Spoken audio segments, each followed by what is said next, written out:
Broadcasting from the business capital of the world, this is the Podcast Business News Network. Grant Venerable joining us here, our doctor, our professor, our physicist, our chemist. He's an artist.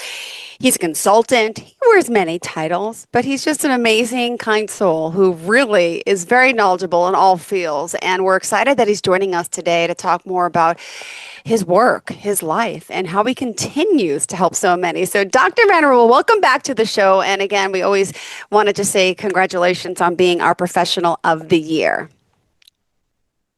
Thank you, Joel Nicolini. Thank you. Happy Wow. to be here.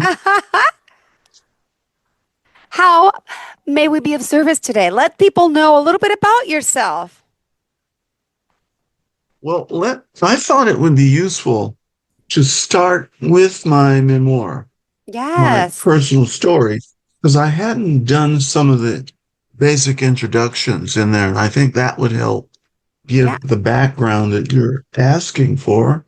Absolutely. And the title of this 4-volume, 4 ebooks is Footprints in the Chaotic Unknown. Art, Science, Oracles, Kinfolk, a memoir. And I'm going to start really with the introduction. And it's called Our Human Chakras. Chakra is spelled capital C-H-A-K-R-A. We're going to do this in the style of traditional literary communities. And I had the great good fortune, as I mentioned a few times on this program, that in the 1980s, I had moved to the Sonoma Valley, which is a thriving literary, artistic community. People such as Julia Child have lived there. They've done their broadcasts from there. Maya Angelou, Jack London from way back in the 1800s. Yeah. And I moved there in 1881. And I want to just give some excerpts from this introduction on the 7 chakras. Yeah. Because I use a lot of the terminologies in my podcasts. And here's where they come from. As background, I'm going to read this. This is Sonoma Valley style. The Sonoma Valley Historical Society had a group of authors that met and probably still meet once a month in one of the local club centers on the Sonoma Plaza in the center of the town.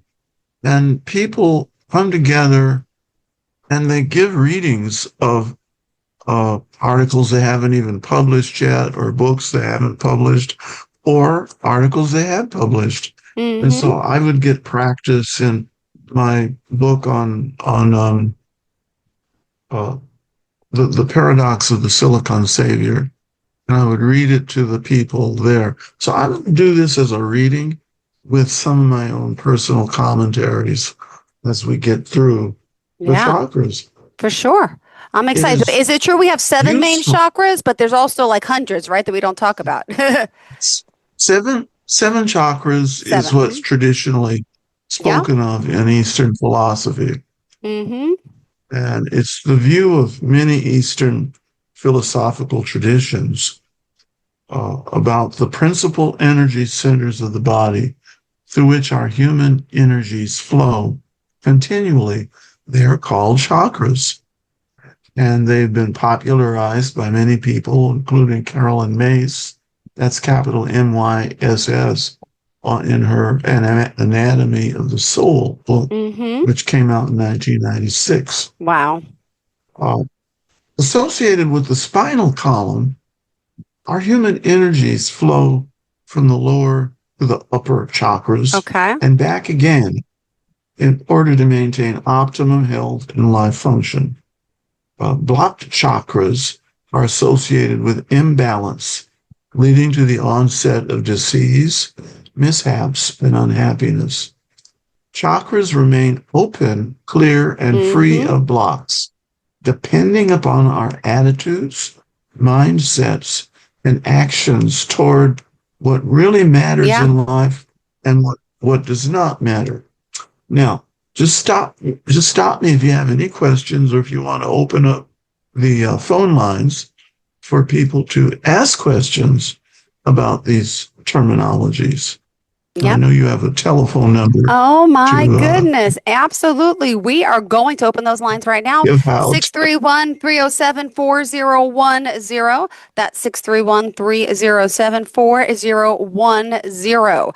Please give us a call. Absolutely. Grant Venerable here on the line, and you can ask him anything, right? Nothing's off limits? Right.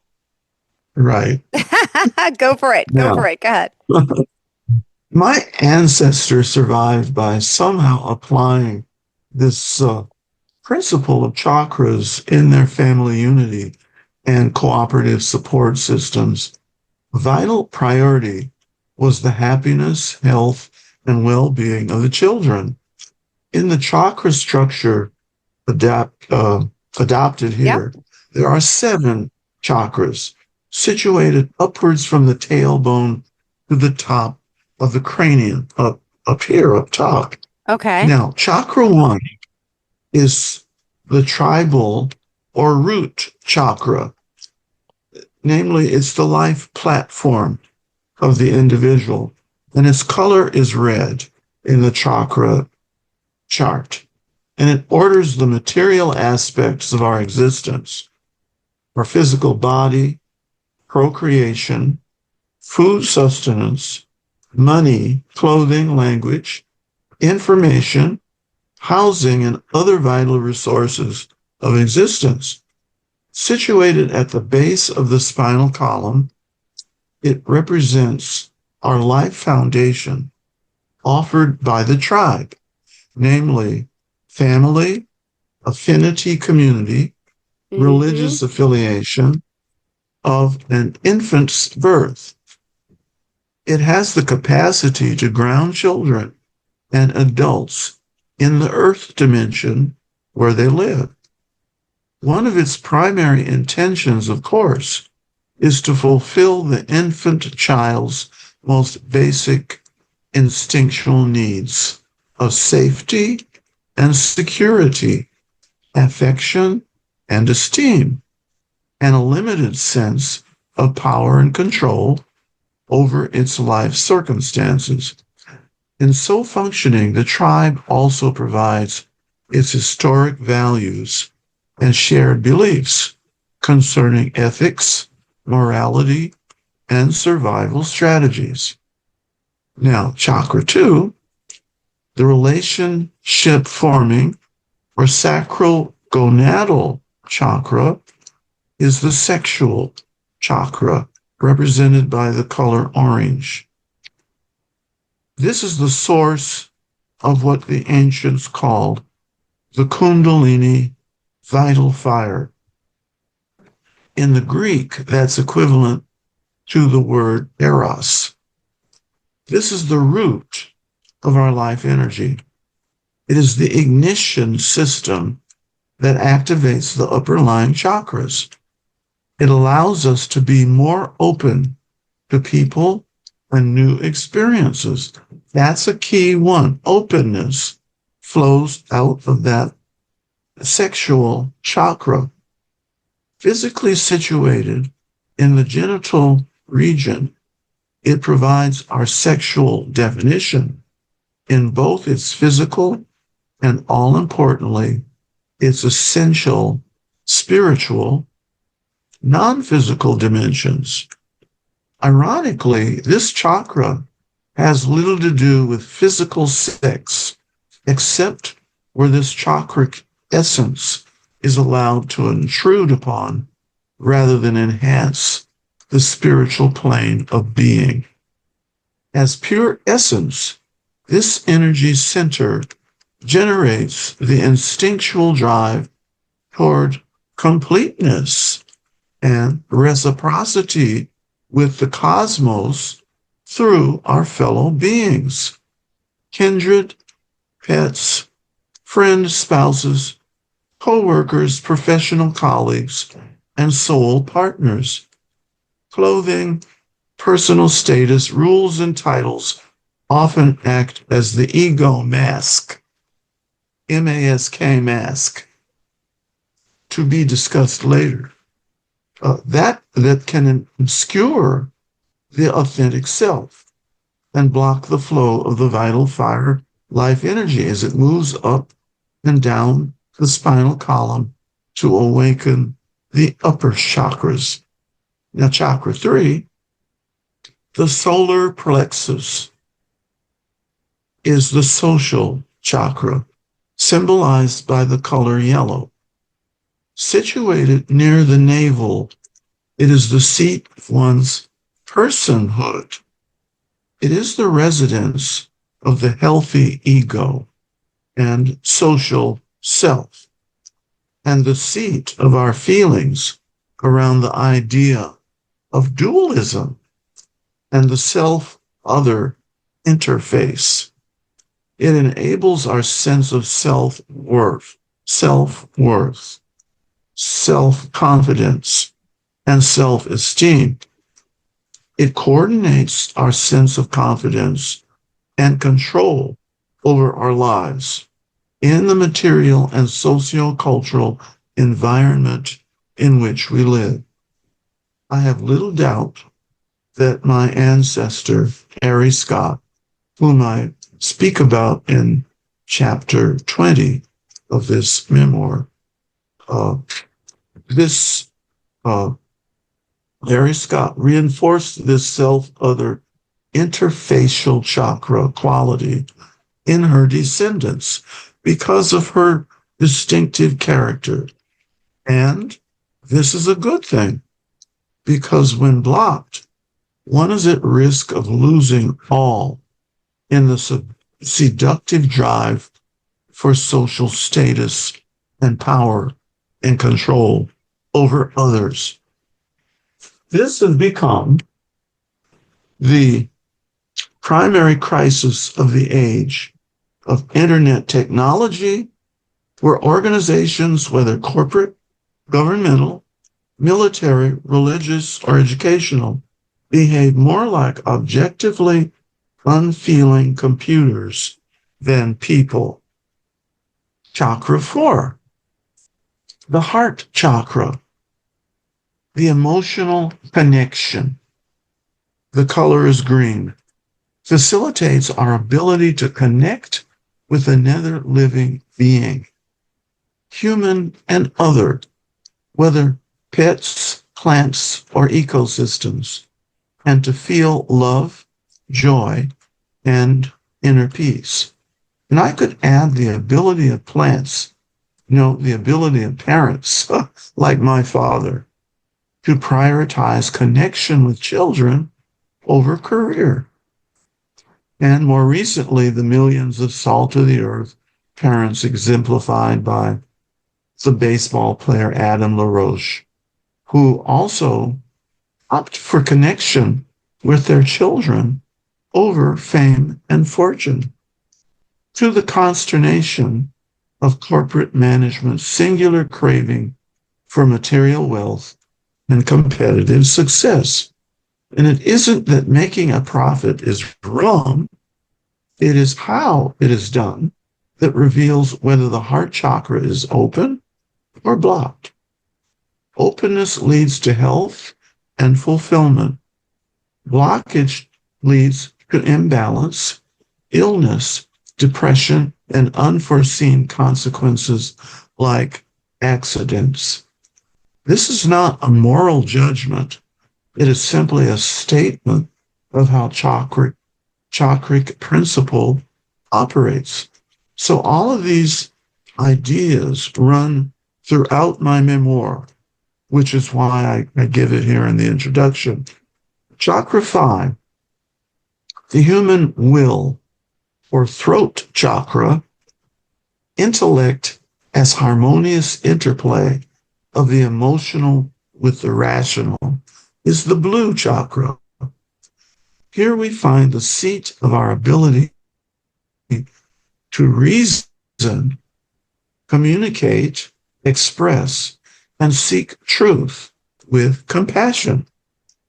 This takes us beyond mere mastery of limiting logical systems, especially artificial, human-made artifices like machines, appliances, organizational policies and procedures, and legalistic covenants. Such logics are unable to step outside of their own boundaries, to look back at themselves in relationship to the whole, the WHOLE, whole. The throat chakra leads us through the portal of wholeness into the big picture of interconnected relational reality. Here we see how everything connects to everything else. We see how to connect the dots within and between the visible material and the invisible spiritual dimensions of life. And chakra 6 is the universal mind or third eye chakra. This is the higher spiritually connected form of intellect, symbolized by the color indigo. Located in the eyebrow region, between and above our two physical eyes, the third eye creates unity as a harmonious synthesis of the divine, the invisible quantum, and the physical material, the empirical atomic realms.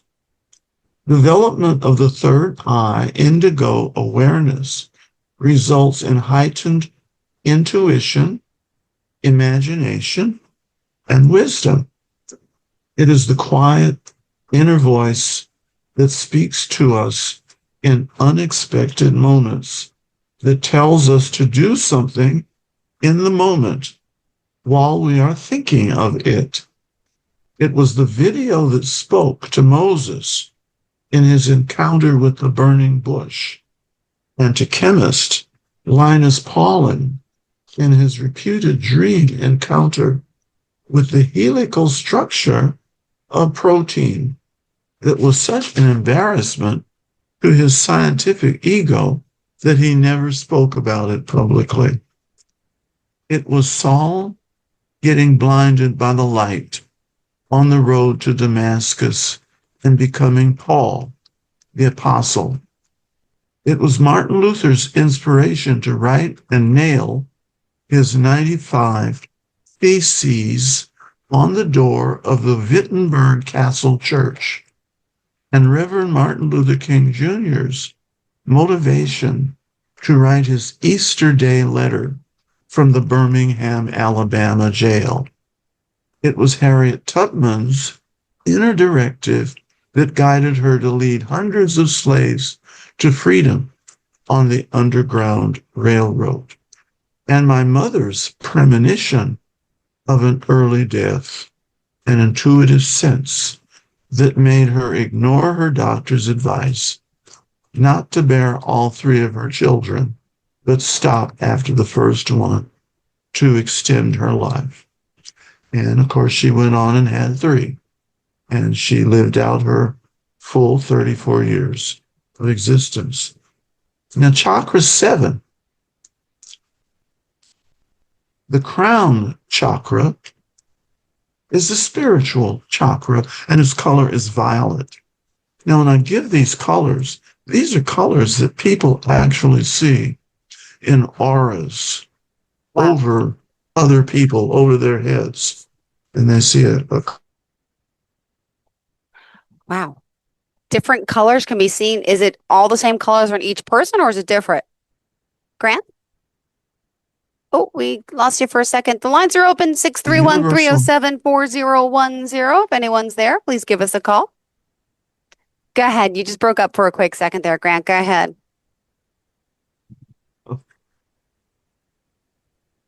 These universal cosmic energies resulting in a recognition of the unity and beauty of all inner and outer worlds, and connection to spirituality and pure bliss, all inspired visual and performing artists, musical composers, poets, and literary figures have experienced this. Now comes divinest weirdness. When the vital fire moves upward from the lower chakras and activates this author's chakras, my imagination reveals atoms dancing on indigo waters. So guess what my art looks like? Atoms dancing on indigo spaces that look like waters. Moreover, atoms dance on indigo waters whenever I perform music or paint a canvas, and whenever significant transformation occurs in human existence. The key to the great cosmic mysteries is embodied in the meaning of the indigo chakra. And Alvin Nicolini, who was born in 1910, died in 1993, spoke of his ballet choreography as de-emphasizing the motions of individual dancers and emphasizing their unified movement. In this way, the dancers reveal the dynamic dancing motions of atoms and the intriguing psychedelic colors of their emission spectra. Now, I had interviewed Alvin Nicolini at the Kennedy Center for the Performing Arts back in around 1985, I believe it was. And the interview was really, he was sitting on the stage of one of the smaller theaters at the Kennedy Center. And we had a conversation about how the chemical physics applied to the motion and the colors of his dancer, the colors generated in the audience, in their imaginations. So this was truly an exciting motion. While Nicolini spoke about his ballet genre reflecting the color and sound of atoms dancing, I gave response on the chemical physics of the interactions and spectra of atoms and molecules. And then that leads into the real world application of this brief background on the chakras. Yeah. The energy system.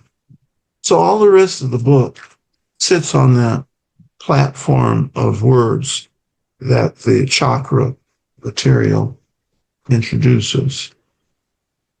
And that's where I talk about speculations on the soul, what that's about, what people think it may be about. But the peoples of the earth have long envisioned a light energy quantum center that I view as a complex photon. That's a particle of light.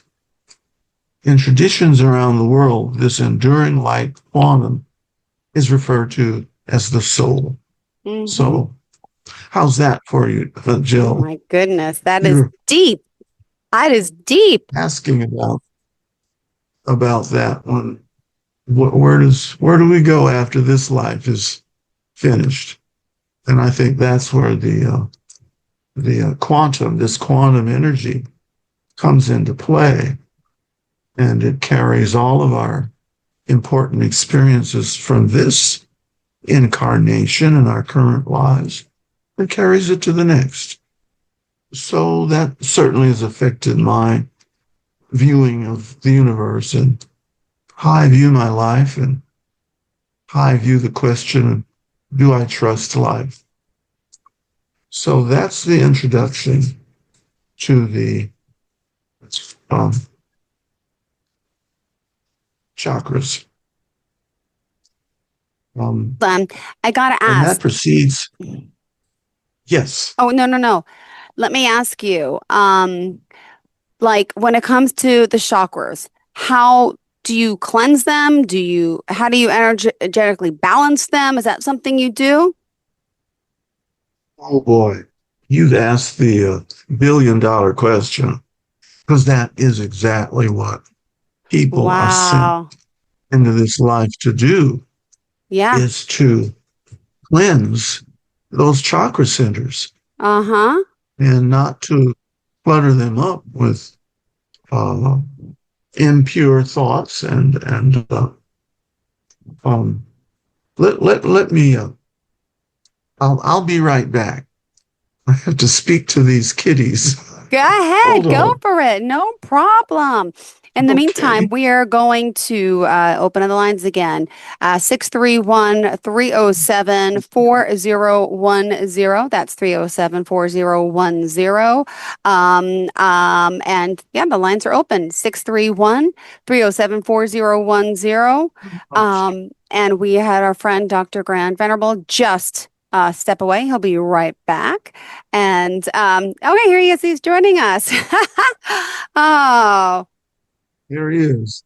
Oh my goodness. This is out of my volume 1, and there's a few paintings in there that track the ideas about the chakras. Yeah. And oh my the painting on page 49 is on serotonin, which is one of the neuroreceptor molecules that courses through the bloodstream. Okay. And serotonin is involved in perception, mood regulation, and feelings of pain and or pleasure. Yeah. So when hi, welcome to the show. Hello. Yeah, hello. Oh. How you doing? Hi. You're live on the line. What is your name, sir? Yeah, hi, my name is Brian. Hi, Brian. Welcome to the show. You are on live here with Dr. Grant Venerable, who is, oh my goodness, amazing physicist, chemist, doctor, author, and he's joining us today discussing all 7 chakras on our body. So I assume that's what you're calling about. Any question, it could be about chakras or about anything in general. He's very knowledgeable. So what is your question? I was just listening, and I have really bad lower pain in my back, and I think it's from running. I've run like 1,000 miles this year, and just trying to figure out what I could do about that. What's causing it and what I can do about it. Did you hear what he said, Grant? No, specifically what to do about what? Was it back pain, sir? Yeah, lower back pain. Lower back pain. Could that be affected with one of his chakras? Is that something that can be worked on? Wow. Yeah, I'm imagining so. I have had back issues since I was a young man in my 20s and 30s, but it was a direct result of the stresses that I had put on my life. And they were mainly mental, intellectual stresses. And it wasn't physical. I wasn't carrying around heavy objects, but I had a great challenge to teach chemistry for the first time at the college level. A great deal of preparation of lectures that I hadn't done before, time schedules to meet. And then I rode a 10-speed bicycle from my house in the country 3 miles out from the Cal Poly San Luis Obispo campus. And I think the bicycle stressed my back somewhat because you're there bent over those handlebars. And I had some pretty severe back pains, and I would just have to get on my back. Wow. And I think take a couple of aspirin. But it really meant finding more balance in my life among all of my 7 chakras.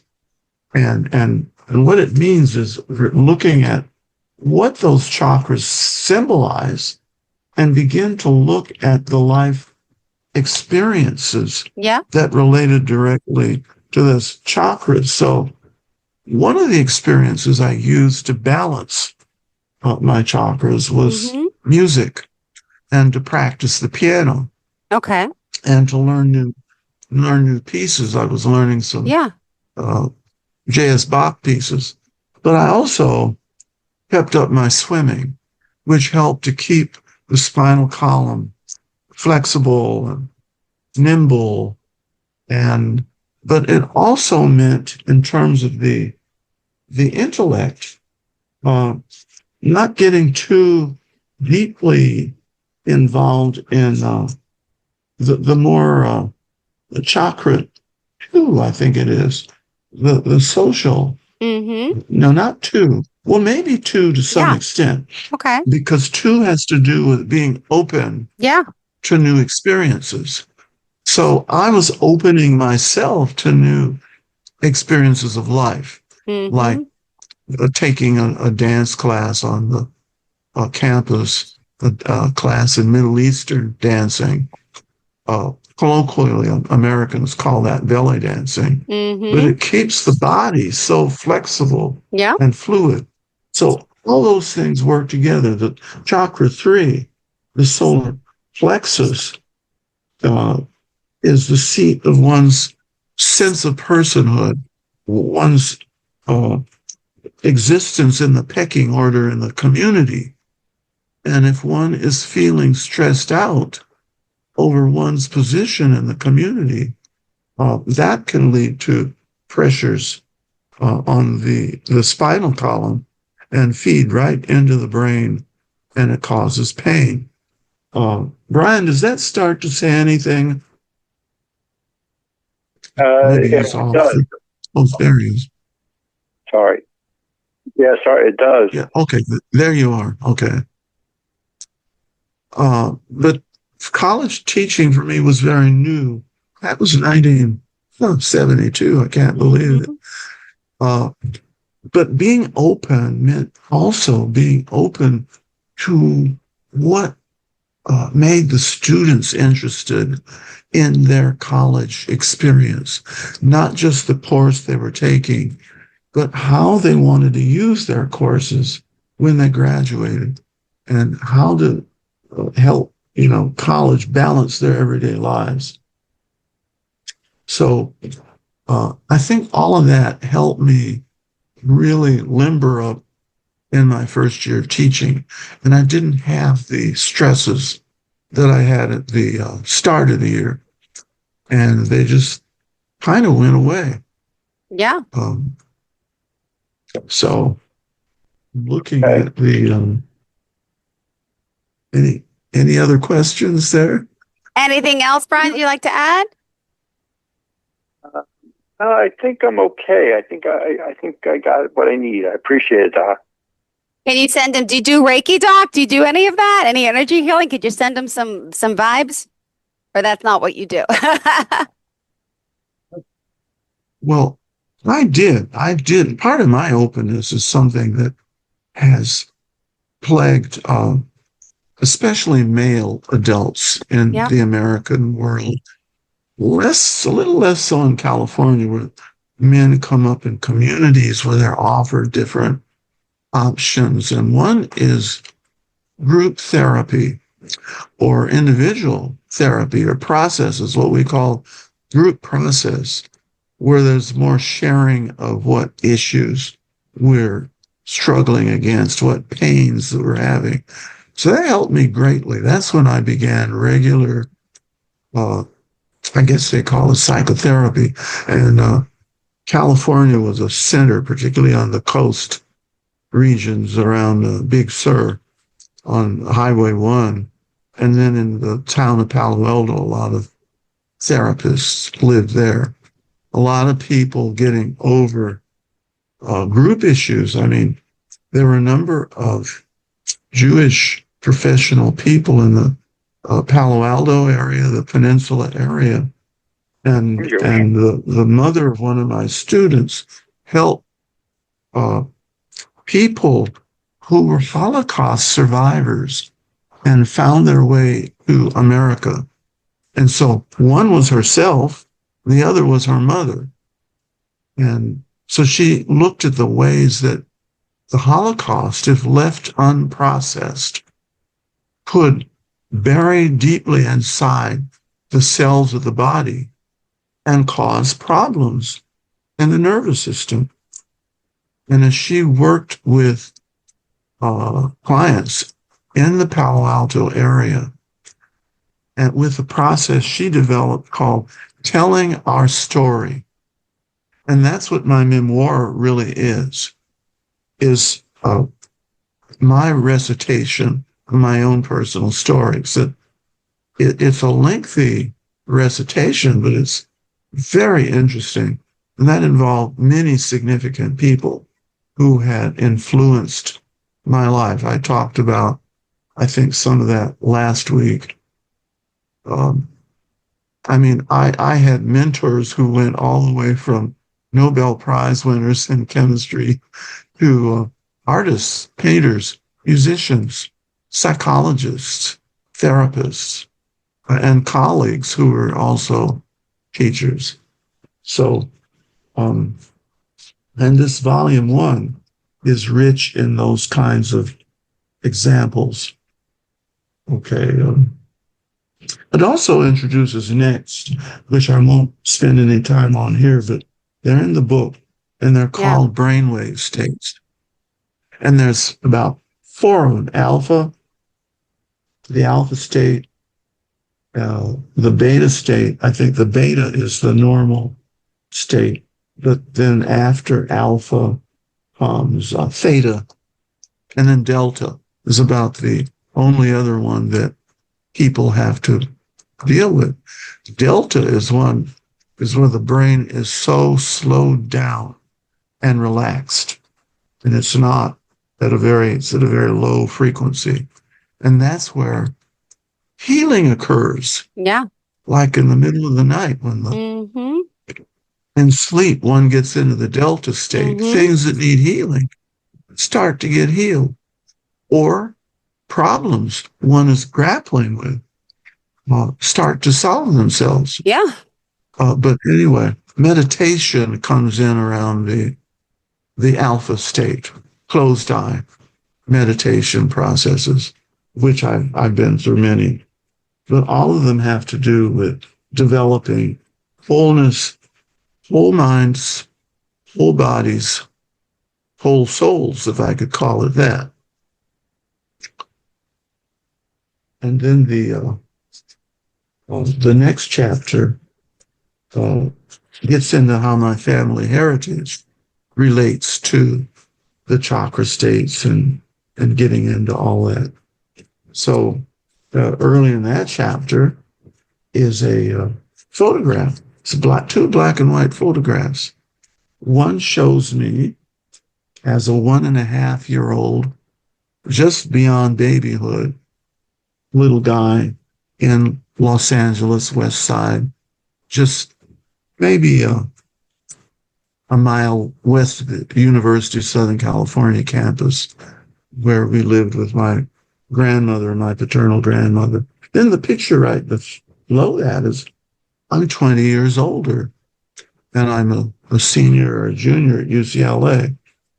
And but it's interesting how those two individuals tie in together, and that the little baby picture, if one manages to stay healthy and productive, that little child stays alive in one's being for the rest of their lives. So what else do we have, Jill? I'm looking at these photographs of my father, my grandfather, my great-grandfather. But I'm also, all their names were Venerable and Venable. And one of probably the most famous Venable descendant that ever lived was named Abraham Lincoln.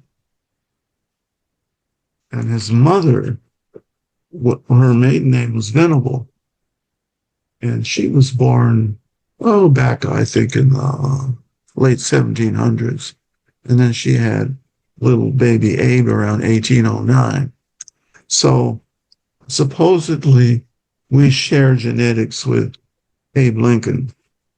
And then there were other famous Venables from the state of Virginia and the Carolinas and Georgia.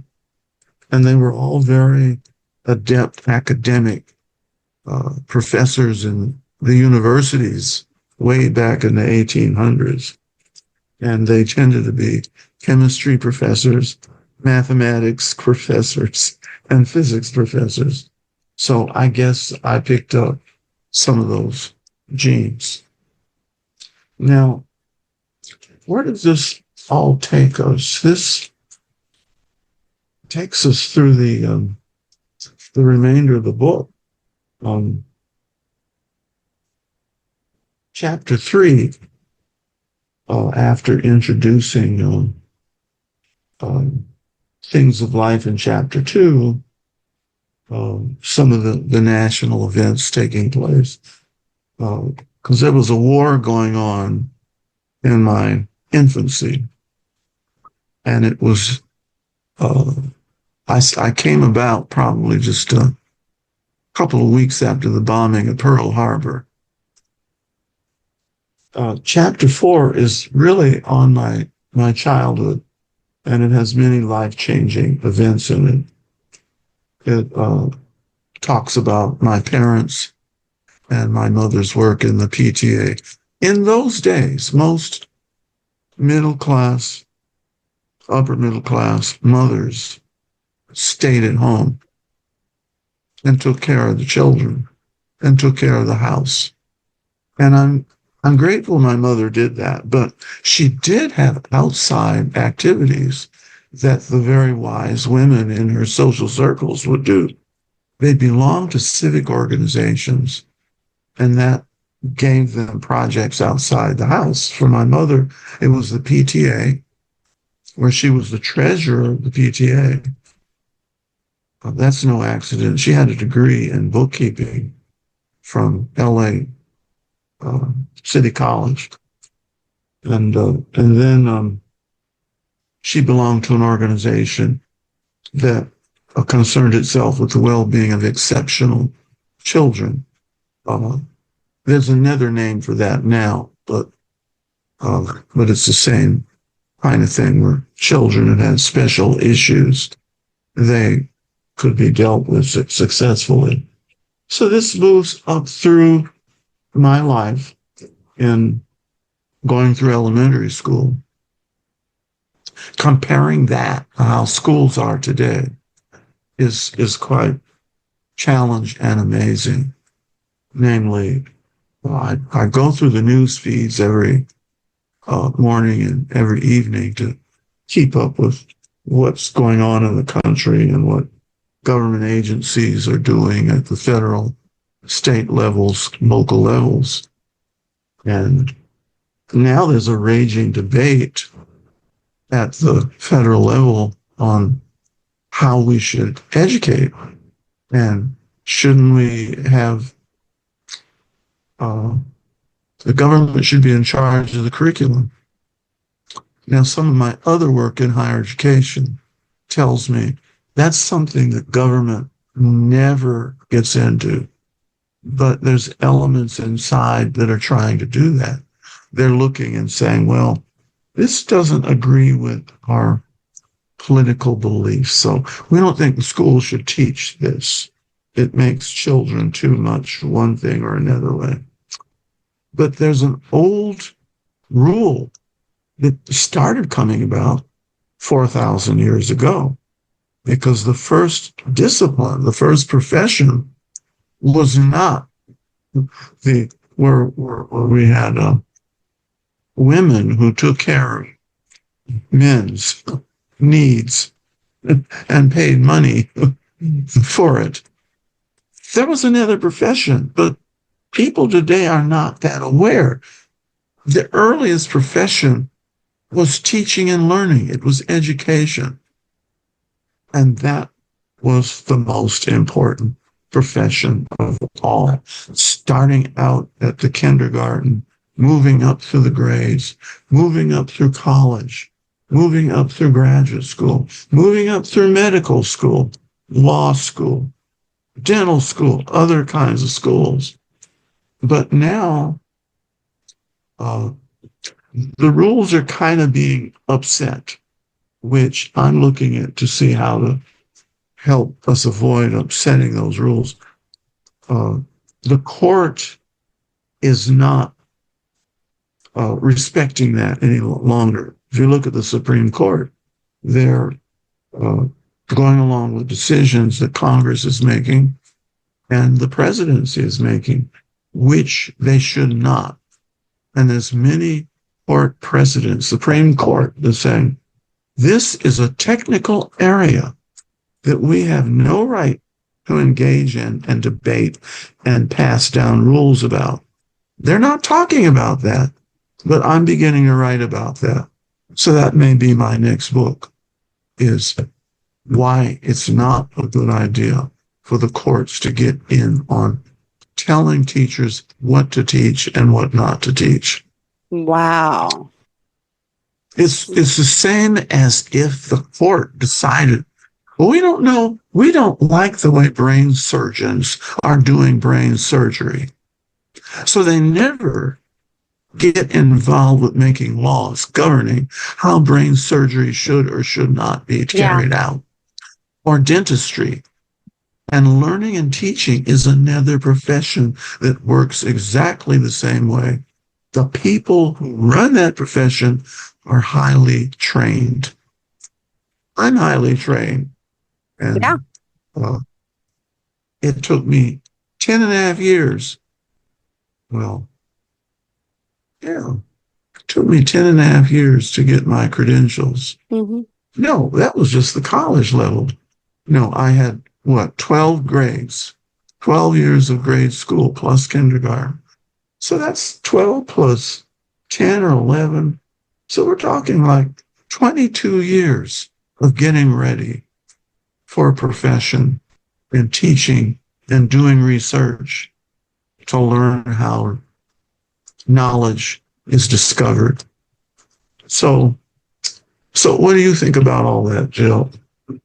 Well, we're coming near time, so I want to put a nice bow ribbon on all of what we talked about today. So, well, I think out here in the desert, it's a little cooler today. Yesterday it got up to 111 degrees. And let me make sure. Hello. 631-307-4010. Do we have a caller? Hello. So sorry, I thought we had someone. Continue. Go ahead about the hot weather. and that's when you have breezes and it's in the 90s, at least the breeze cools you down a little, but when the breeze itself is well over 100 degrees, you can feel that. And it's different from it if the air is dry or if the air is humid. So the humid air just really feels hotter than it really is. So I swam yesterday. Of course, the water in the pool is about 80 degrees. So that's about a 30-degree difference. So the water still feels cold when you first get in. Once you swim a few laps, and it feels warm. So the book, each volume addresses a different stage in my existence. So basically, volume 1 is about this author's education up through the college level, through starting chemistry. And then volume 2 finishes up with graduation and with a bachelor's degree in chemistry, plus personal accounts of what it was like taking classes. And sometimes people may think that's boring, but this is anything but boring, because so much happened and I reported on it, and in a very personalized way. Things that I enjoyed and things that were disappointing. And I reported on all of it and how I found my way through things that did not go as well as I wanted to.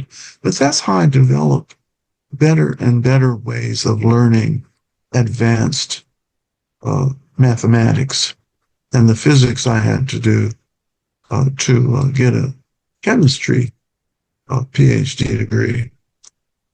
So volume 2 is almost all on graduate school and what was happening in the rest of the country during graduate school.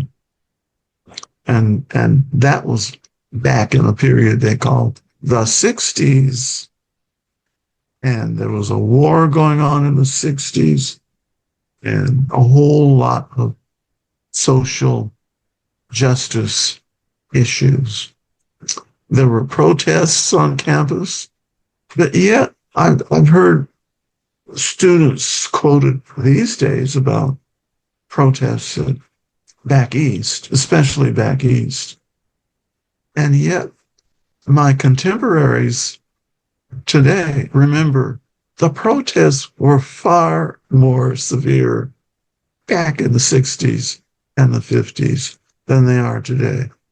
So that's interesting.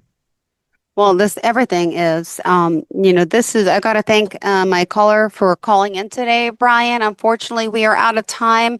Dr. Venerable, I appreciate the conversation. Unfortunately, we do have to go. How can we contact you? Would you mind sharing? Well, look at the grant, I think it's Grant D. Venerable PhD, all lower caps, all lowercase, and no periods. Yeah. But it's grantdvenerablephd.com. And that brings up Grant D. Venerable's website. And that gives you a whole lot of contact information and a whole lot. It gives the milestones of my existence on a page, plus some videos on some talks that I have given in other venues that are very interesting to me, even. So that's where you get the whole story. Got it. Well, thank you so much. We love talking about this. Glad we get to talk more about energy, healing, and chakras with you too. I never thought we were into this, but we're on past lives. We're into what happens when we die. We talk about everything. Right. Nothing uncovered. Too sensitive for the show. Right. Well, thank you so much again for being here. And I want to wish you a happy and amazing rest of your week. Happy almost end of summer. And we'll connect next week. Thank you so much, Grant. Okay. And you too, Jill. Thank you, Grant. Bye-bye, hon. Okay.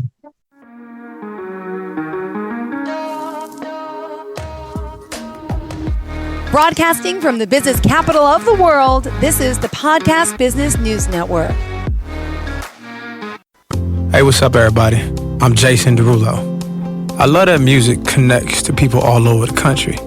But unfortunately, so does something else. Childhood hunger. 15 million kids struggle with hunger right here in America.